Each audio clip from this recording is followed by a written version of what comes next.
Hey everyone, my name is Ian and you're watching Wildcat MTG. I played a second pre-release of Kamigawa Neon Dynasty on Sunday night, and I 4-0'd it, playing a heavy white enchantment slash saga splash black for a couple more sagas and a little bit of removal, and it was just enough to get there. Really enjoying the Neon Dynasty limited experience, can't wait to draft it, but as a reward for my efforts, I picked up a few packs, a pre-release kit, and I figured I'd share some of the spoils with you all by opening them up and seeing what we get. So with that being said, let's do what we do. Let's crack some packs. So pre-release kit number one. Yeah, this set. What's funny is I really I was so focused on like what cards were in it. I really didn't do my homework, so to speak. Like normally I'll watch some limited play. Maybe I'll watch some people draft it. Obviously, it's not quite the same when you have a limited pool. Let's go ahead and do the promo code right off the bat. Thousand Faced Shadow. Very cool ninja one drop. The ninjutsu is very, very interesting that it creates a copy of something. Might be a card to watch. It really might be. But limited wise, I really didn't have a chance to do much of my homework, so to speak. You know, I kind of went in. I knew the cards. I knew most of the cards, but really hadn't thought about like color combinations, what works, what might works.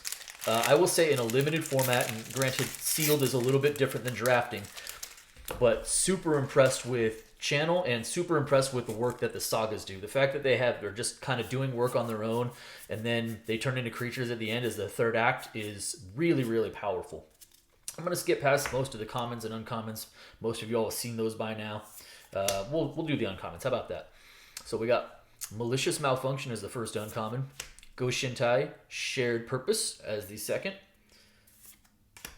Banishing Slash, not bad right there, is for removal. And our first rare is going to be Shigeki Jukai Visionary. One of the cards I was actually probably the top 10 most cards I was most excited about that I previewed in that video. And I do like that card, so I'm happy to have that. Do have a foil as well, Go Shintai of Hidden Cruelty, which is actually a pretty cool little shrine. Be interesting to see if some people seem genuinely jazzed about shrines now. So we'll see if that actually takes off and becomes a playable constructed deck, or if it sees some love in Commander as well. All right, what do we got up next? Thundersteel Colossus. That card's a beat stick. Tamiyo's Safekeeping. I think this is constructed playable as well. It's limited, great, excellent, but this is a very good card. Also, so is Mirshell Crab. All right, enough of the commons, right? Get to the good stuff. All right, we've got Seiju Reaches Skyward, first uncommon. Yamazaki, sorry, I know how to say that. The General. Hey, Ninja Turtles. We can say Ninja Turtles, right? Turtle Ninjas. Definitely not Ninja Turtles. Little showcase action there. Secluded Courtyard. Nice. And rare is ooh, yeah. All right, so both a limited card, a constructed card. It will see play across all the formats known to man. This is Boseiju Who Endures. Currently the most expensive rare in the set. Not necessarily the most expensive card, but the most expensive rare in the set. I expect it to stay that way. Bomby hit, especially considering this is a prize pack for us. Hey, Mech Titan, neat token there. Yeah, there we go. We're automatically making gains on our spoils. So excellent, excellent. And in loose prize packs I pulled some really good stuff as well. So all things considered, the win was worth it.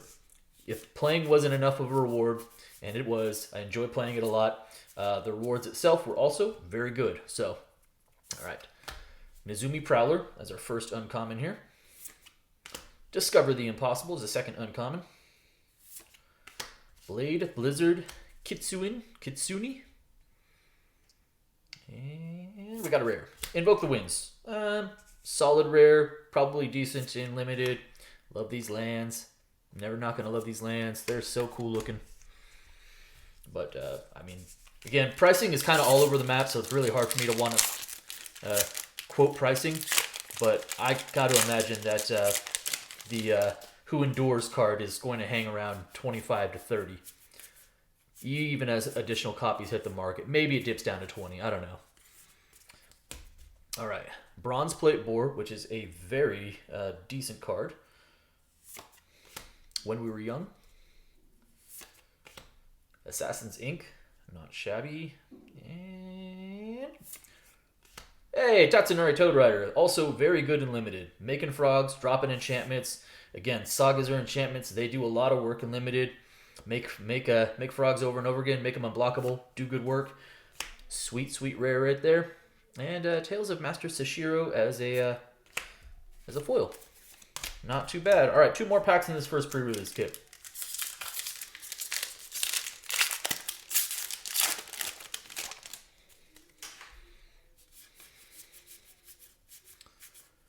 Fang of Shigeki. Shadow Walker. Okay. I had a couple of these in my deck, and they were fantastic.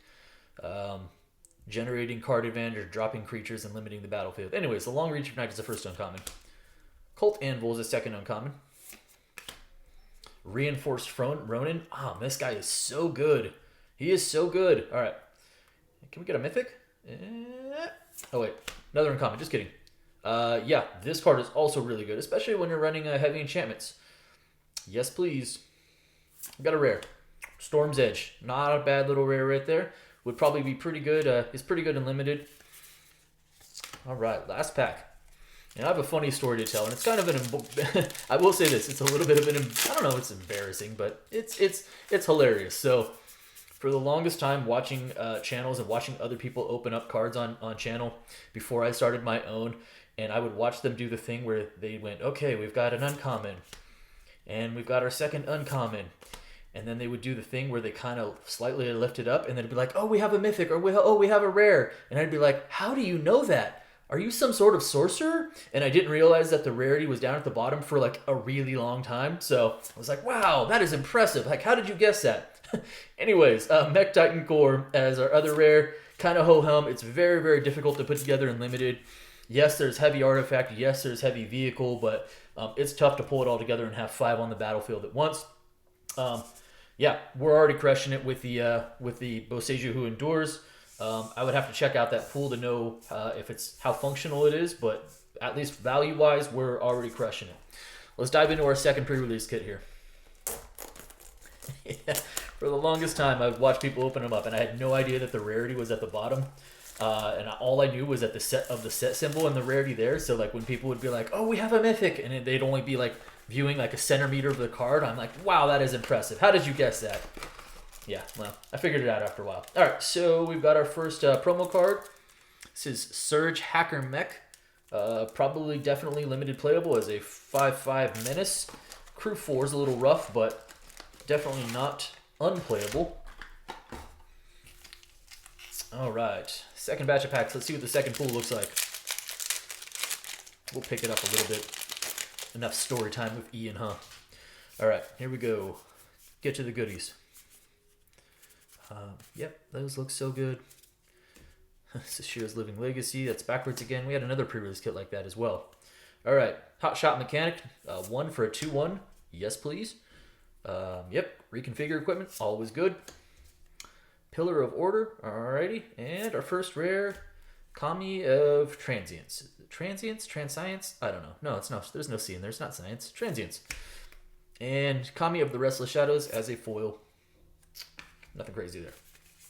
Hey, I didn't get a mythic in the first pack. I'm not going to really in the first kit. I'm not going to really complain given the Boseiju Who Endures, but the heck, man. There were 6 packs there.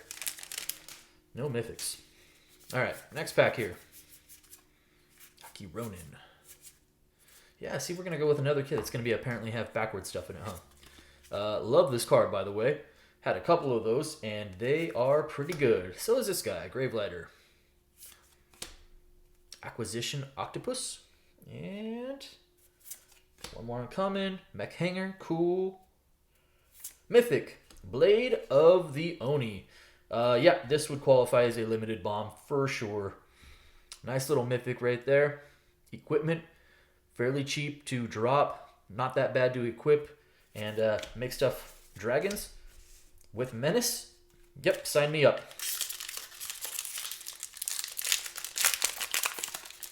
Alright, next pack up. That's a good mythic right there. So weird how they have these packs where they're going to have a saga that's just backwards in them. Alright. And it's always right before the uncommons. All right, Smelter.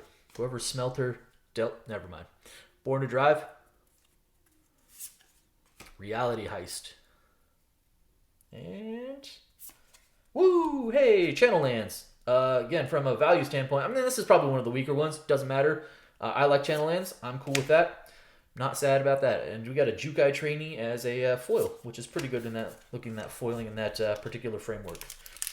That Samurai and those Ninja frameworks, they do look really, really good. And they're impressive. The artwork in the set, just in general, is really impressive. Okay, next pack.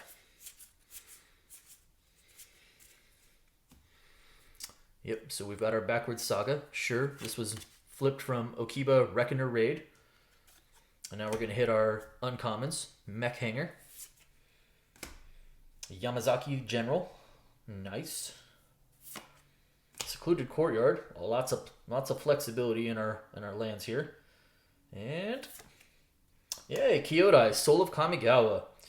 Nothing like flashing in a dude that's going to make your guy indestructible or permanent indestructible. That's pretty decent as a nice little combat trick. And then you get a 3/3 flyer for 3. All right, 2 packs left. Do you have a mythic? 1 mythic. It'd be awesome to get a second mythic, but that seems less likely. I don't know. I've seen some pretty good stuff come out of these packs, so maybe. It's not impossible. All right. Fragment of Konda as our backwards Saga for the pack. This one's actually an uncommon. Interesting. Blade Blizzard Kitsuin. Boon of Boseiju. And 1 more uncommon. So it's a 4 uncommon pack. Awakened Awareness, which is a very strong card in limited especially. We do have a mythic. Yeah! Kodama of the West Tree. Double mythic pre-release kit. Woo! Look at that land. Beautiful land. Beautiful, beautiful land. Very cool. So we had a double mythic pre-release kit, which kind of makes up for the fact we didn't get one in our first one, which also didn't matter because we pulled, Boseiju Who Endures. Pretty strong. Pretty strong. All right, last pack, everybody. Thanks for hanging out with me. I appreciate it. So we've got a Vector Glider as the backwards Saga. Containment Construct. That's an interesting card for constructed. Touch of the Spirit Realm. Unforgiving One. And our last rare, or mythic, or rare, is Risona Asari Commander with a uncommon. Born to Drive right behind it. Pretty decent. Not too shabby. And that does conclude it. Thanks for hanging out with me, everyone. I don't really typically do like giveaways and things, but given the number of pre-release kits I have opened up, I'm going to have an abundance of arena codes for it, and I can only use 1. I'll probably have maybe 4 extra. So just drop me a comment, like, subscribe, comment, all the fun stuff. Doesn't matter. I'm going to give them away regardless. So if you just drop me a comment of Neon Dynasty promo, arena promo, or something along those lines, just to let me know you're interested. I'll hand them out, to the comments that answer first, just kind of go in order. But I appreciate your time, everyone, and thanks for hanging out. Have a great day.